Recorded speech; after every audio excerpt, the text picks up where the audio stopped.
Okay. This video is for anyone who wants to change their life and achieve their dreams. And I hope this inspires people. So basically, right now it's 2:50 a.m. It's almost 3 a.m. It was Christmas. And for Christmas, I got this journal. And I started writing this thing in this journal, and I want to share it because I think it can be very helpful. So you're going to get any journal, literally any journal. But it has to be a blank journal. So not any journal. It has to be a blank journal. This journal is going to be dedicated solely to your manifestations that relate to your dreams. Okay? And there's 3 simple steps. So you're going to open this journal and you're going to make a table of contents. Okay? And there's this exercise that takes 21 days. Now, before you do the exercise, you need to believe in manifestation. So what is manifestation? Manifestation is prayer, except it's not quite prayer, it's similar. When you pray to a God, when you're bowing down to a God and asking it to gift you with something or begging for it for something, that is a form of prayer, but it's in like a different way that I don't really, Manifestation is prayer, except you are not praying to the gods that most people know of, like Allah, Jesus, whatever. You're not praying to those gods. You are not praying, period.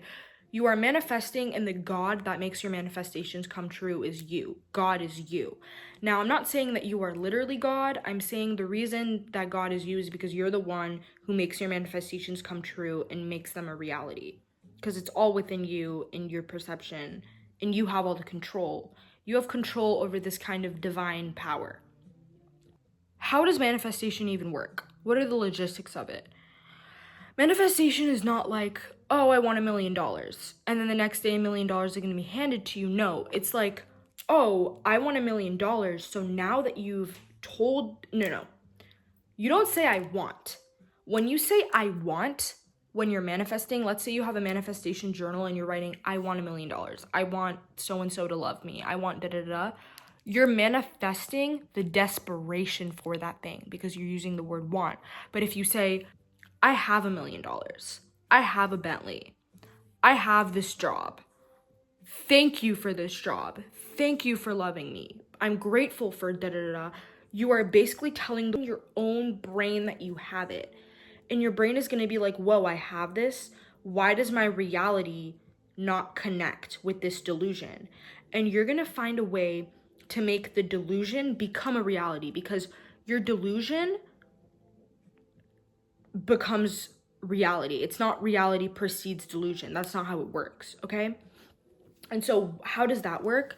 So the logistics of manifestation is when you say that you have something, your brain starts needing it. Like it needs it. It needs to make shit make sense. So let's say that you're like, oh, I have $1 million. I have $1 million. You're not going to have $1 million in your bank account tomorrow, but what you are going to start having is slowly, you're going to start seeing pennies on the ground. And you're like, pennies are not $1 million. But you're manifesting that abundance. Slowly, you're going to start seeing dollar signs everywhere. You're going to start seeing opportunities to make $1 million. Maybe you're not going to see a literal stack of $1 million, but you're going to get this job opportunity, this business idea, something that will get you a head start on achieving what you want. It's going to start giving you opportunities to make this money, and dollar signs are going to be everywhere. That's how it works.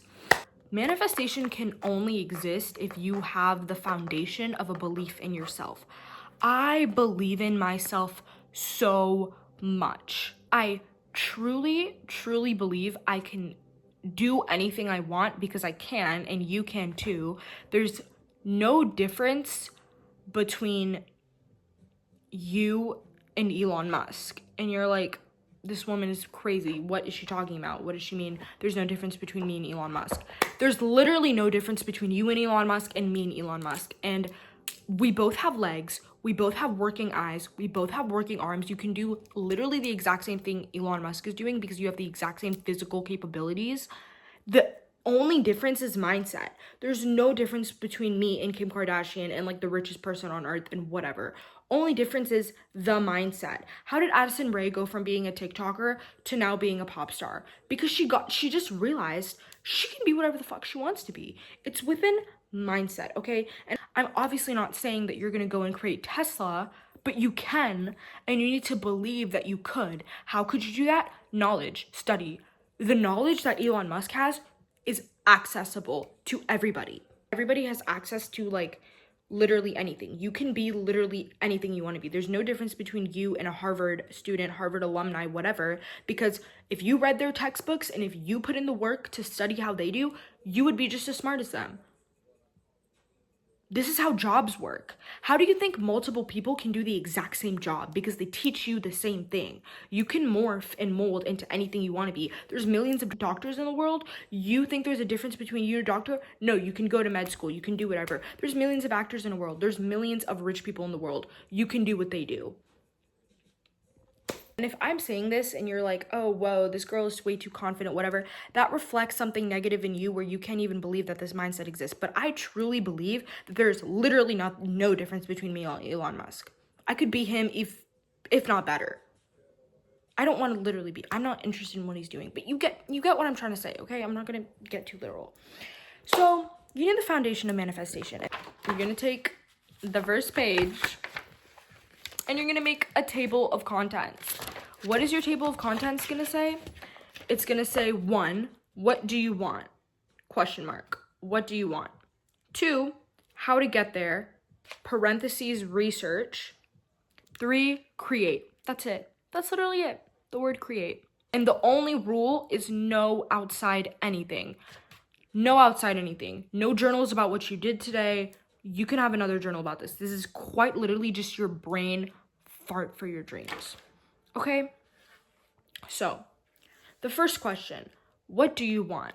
Ask yourself this. What do you want? Oh, well, I want to be rich. No, that's not what the fuck you want. You want to travel. You want freedom. You want stability. You want something. Like, what is the actual deep core of what you want? I say I want to be a famous director. I don't literally want to be a famous director. I mean, yeah, I want to, but that's not the core of what I want. The core of what I want is for me to be able to put my creativity on the screen into cinema and for people to sit in a theater and watch something I created and cry or laugh. I want to use my art to evoke emotion out of people. I want the lights to go off, the credits to start rolling, and everyone seated in their chair to get up and be like, have this rush of euphoria and be like, wow, I'm gonna change my life because they watched a movie. You ever experience that when you watch a movie? I want to instill that into people. What do you want to do? If you want to start a business, okay, why? Like, get into the nitty gritty of what it is exactly you want to do and what your dreams are. Oh, I want to be a millionaire. That's not, no. Specifics. Millionaire in what? Millionaire with money? Okay, great. Millionaire with money. How? What type of millionaire? An entrepreneur millionaire? An actor millionaire? If you want to be an actor, what kind of actor? Horror movies, Hollywood, nitty gritty specifics. You need details because what you're gonna do is you're gonna make a 5-year plan. Well, mine is 5 years. Yours can be longer, yours can be shorter. But mine is 5 years. In 5 years, I'm going to have created a movie with A24. Okay, so there's two sides to people. There's the authentic self, and then there's the fear-ridden version of you. If you're doing anything out of fear of disappointing others, fear of failure, fear of whatever, like if you became a doctor because that's what your parents wanted, but you don't actually want it, and you're like scared to do anything else, and you're scared of disappointing them, or you're scared of getting broke, or you're scared of not having status in society, or you're scared of not pursuing like music or acting because what if you fail? You're not listening to your soul and you're conforming. Conforming is the death of your soul. Conforming is the worst thing any human being can do in any situation. Conformity kills the soul. Do not conform to the fear-ridden version of you. Do not conform to these outside fears. Do what your authentic self wants, because that is when you're gonna feel your most free, your most happy, your most powerful. You need to listen to your soul, because the fear-ridden version of you is not your soul. It's this parasite that's taking over you. Our first examples of conforming is like with literally like when people tone down their cultures to conform to whiteness because that's what society says is superior. That literally strips you of your culture, which some people can consider a part of their soul. I mean, it depends what you think your identity is, but that's a whole other thing. Is your culture your identity? Is your race a part of your identity? These are good questions to ask. What is actually you? Because we're in a vessel. Okay, I'm not gonna get into that schizophrenic rant right now, but so what do you want? I don't know what you want. Really think. Because when you're following your authentic self, your body feels in tune with itself. There's not a part of you clawing after something else. There's like a little voice in the back of your head telling you to like follow this dream or do this or quit this job and do that instead. Really listen to it, because that might be the real version of you talking, and you might be living through fear. And if you're living through fear, what are you doing? Because you don't know if you only live once. And if not now, then when? Everybody says this. If not now, then when? Literally when? Because you're just gonna die miserable. You could die tomorrow. Would you be happy if you died tomorrow? That's another way to know if you actually like what you're doing. If you died tomorrow, would you have regrets? And if you would, get on it right now. Because you could die tomorrow. I could die right now. Second thing, how to get there. You're like, I don't fucking know how to be a millionaire. I don't know how to be a famous director. That's where research comes in. This is where the 21 days exercise comes in, okay? So over here, I have written exactly what I'm gonna be doing for 21 days. For example, in my case, I wanna be a famous director, as I've said, right? So for the first, get a calendar or something, and for the next 21 days, starting today, or if you wanna start tomorrow, but you have to start today or tomorrow. There's like literally no other choice. Do not put this off. For your first 10 days, you're going to surround yourself with people who have achieved your dream that you can use as inspiration. For example, I want to be a director, so for the first 10 days, I'm going to watch critically acclaimed movies or like amazing movies that are doing similar things to what I'm trying to do. And then on top of watching that movie, I'm going to do an hour of research on the director who created the movie. How did the director get to the point where they were able to create that movie? How did that director get that amazing idea or like be able to produce or get into Hollywood? That's what I'm going to be researching. Get on Wikipedia, get on Britannica. You have Google. You have the resources. This is another lie that the world tries to spit at you. They try to give you this like lack of abundance mindset where you think you don't have the resources to achieve your dreams. You don't need $1 million. You don't even need a roof over your head, okay? The library has a free computer you could use. There are resources everywhere. If they try to, if you have it in your head that you can't do something because you have a lack of resources, you are letting them control your brain. That's like, take that out of your head. Act as though you have everything. You will find ways to do anything. When you were little, I don't know if you grew up like rich. If you didn't grow up rich, your mom didn't have like material to make like the fanciest Halloween costume. So what the fuck did she do? She got like random shit in the house and she made whatever. If you didn't have toys, you picked up a stick and you said it was a toy. Alchemize shit around you. Use your magic. Like, find resources. Maybe it'll be a little bit harder for you. Obviously, a person with more resources than you, it's going to be easier, but that's not an excuse not to do it. Just make the resources yourself. And if you can't do that, boo-hoo. Like, no one's crying for you. You're the one who's going to end up whatever. So, yeah, research. So for the first 10 days, I'm going to be watching a director. Like, one of the directors I'm going to be watching is Michael Gondry. I'm going to be watching Eternal Sunshine of the Spotless Mind, which is my favorite movie, but I'm going to watch it again. I'm going to analyze, I'm going to take notes on like every single clip that is cool, why they did that shot. And then I'm going to do an hour of research on him, how the fuck he got there. Okay, if you want to be a business person, I don't know, like do an hour of research every single day on different entrepreneurs, watch their interviews, like figure out how they got there. A lot of these people have the story of like rags to riches, starting from nothing, going somewhere. Watch Wolf of Wall Street. I don't know. I mean, Wolf of Wall Street is kind of a bad example, but so that's the first 10 days. That's when you're absorbing all of this knowledge about like what you want to do, who you want to be, who has achieved it, because it's going to give you inspiration. It's going to, once again, what did I tell you? If they can do it, you can too, because this is what I'm trying to instill into your brain. This is what I mean when I say I'm the same as Elon Musk. These people who achieved your dreams were you once with dreams, sitting behind a phone. They're literally no different than you. They're not special. Now they're special, but they're really not. Ariana Grande is a normal fucking human being. Like, you can connect with these people. You can talk to them. Like, they're not up here. Like, I know everybody thinks that you can be up there too, but the reality is we're all here. There's no difference between you and them. You can be them. Like, that's why you need to do this research, because it will also make you realize, like, as I'm researching these directors, I'm literally realizing they were literally just once a hungry kid like me, clawing at their dreams. Everybody was once like that, right? There's no difference. And so once you start having this inspiration all around, start getting posters, put them up in your room, make a vision board. Every single thing around you has to be related to your dream, because it's going to start making you have tunnel vision. Life is gonna keep going up and down. Shit happens because that's life. Nothing happens for a reason. This is another thing. I used to heavily believe everything happened for a reason, which in a way, that can be a good mindset. It can be good to think that everything happens for a reason, because you think like, oh, this happened for the benefit of me. This bad thing happened to benefit me. You know what that's called? That's called alchemy. When life gives you lemons, you make lemonade and you make money. That's called alchemy. Why is that called alchemy? Because you take a shitty situation and you transmute it into something that benefits you. That's another way of manifestation. That's power. That's literally you having power, okay? Let me give an example of this. You're going through life. Your mom dies. Rather than dying in a pit of grief and giving up and never wanting to do anything ever again, no shame to people who grieve. Grieving is like extremely hard, especially with a mother's death. Think of another person who alchemized that regular thing of like life, the circle of life, it ends, it starts. Now they write a book on how to grieve, or a book on their mother, or something. And then they get famous from it. They turn their pain into art. Another example, Fleetwood Mac.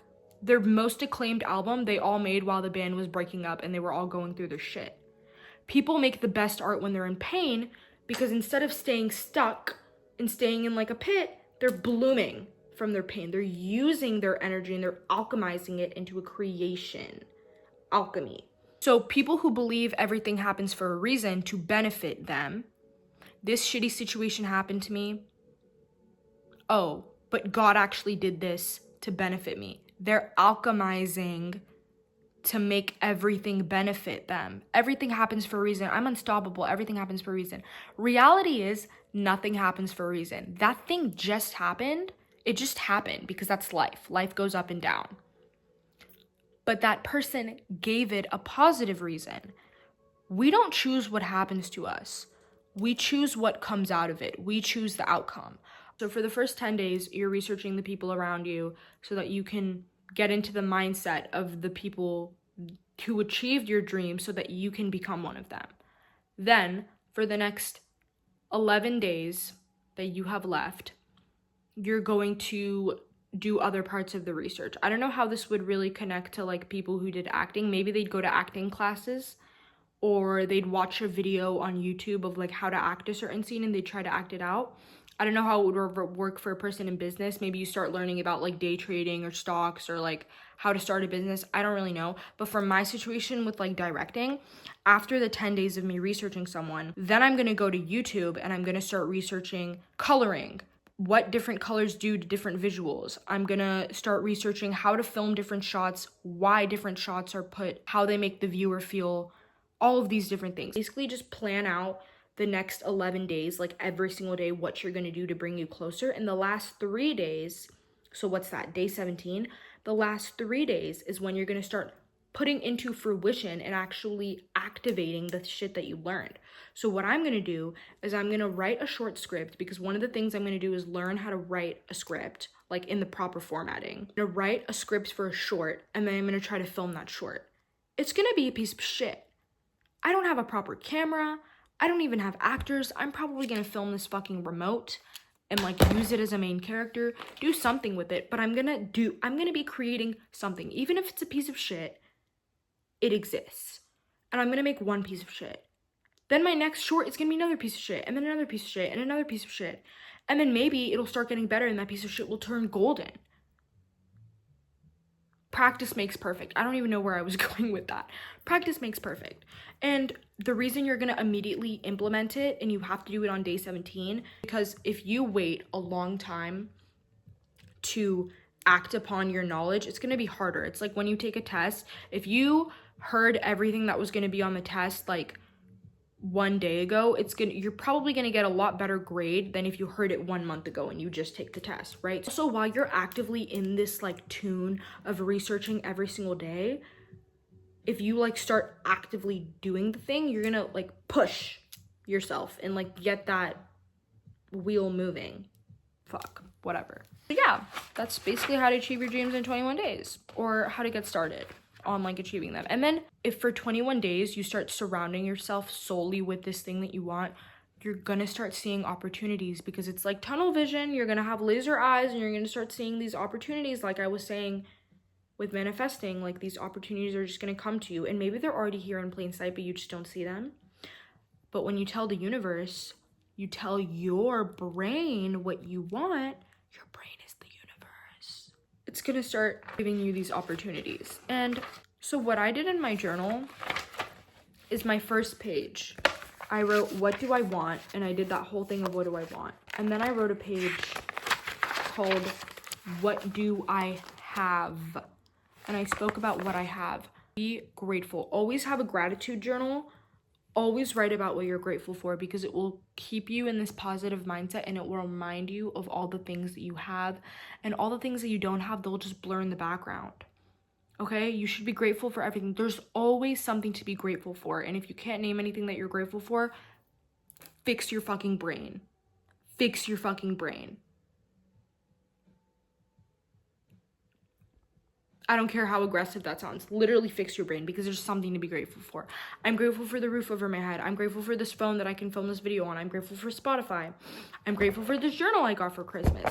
I'm grateful for my TV. I'm grateful for the sun, because it gives us life. It gives us energy. It's beautiful. It's blinding like God. I'm grateful for my beautiful curly hair. I'm grateful for my gold necklace. I'm grateful for my nails. I'm grateful for literally so many things. I'm grateful for my parents. You're probably grateful for your parents. If you're not, you can be grateful for the sun. You can be grateful for the oxygen in the world. You can be grateful for the trees, because they fuel you. There's always something to be grateful for. And if you start focusing on everything you have, the things you don't have will blur, and they'll blossom into things you do have, and they'll generate into things that you want. I pay no attention. I don't even know what I don't have. I do not know what I lack. I do not know. All I think about is what I have and what I'm striving towards. What is lack? I don't have it. The world is great to me. I have a great life. But yeah, I don't know. This wasn't like any new information. There's probably like things out there about this, but maybe this motivated someone. And if it did, then yay, because that's all that I'm trying to do. But if not, then like, whatever, I had fun.